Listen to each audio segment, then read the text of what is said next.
que a provincia de Lugo sexa a principal vía de entrada e saída de mercadorías a Galicia por ferrocarril é unha realidade factible e que non supón dun alto custo.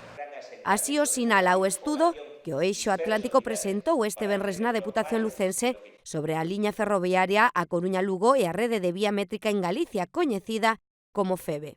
Representa, eu creo que un bon exemplo de traballo que ven desenvolvendo de fai tempo o Eixo a hora de facilitar ferramentas de análises actualizadas, serias, rigurosas e, sobre todo, que expoñan a realidade do noroeste peninsular. 156 páxinas de documento que a Organización Transfronteriza Lugo-Galaica encargou ao catedrático Miguel Bugarín.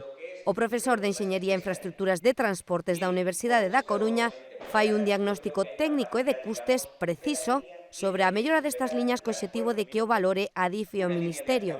Realizado un análisis técnico acerca de las posibles actuaciones a desarrollar y valorar. Actuacións de melloras en cifras que reduciría considerablemente os tempos dos traxectos, igualándonos coas do resto da comunidade. Os veciños e veciñas de Lugo teñen que ter a mesma posibilidade de chegar a Madrid no mesmo tempo que dende Coruña ou que dende Vigo. Tamén aumentaría a seguridade ao eliminar pasos a nivel urbáns e a competitividade das nosas comarcas de interior, máis cando vimos de saber que os datos demográficos no país son cada vez máis preocupantes. A provincia de Lugo ten que ser a vía principal de entrada e saída de mercadorías a Galicia por ferrocarril.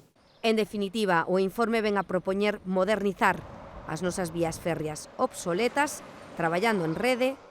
Esta é unha aspiración de todos os lucenses e pola que imos seguir traballando conxuntamente. Para que Lugo se suba ao ferrocarril do futuro e sexa referente do corredor atlántico de mercadorías a Europa.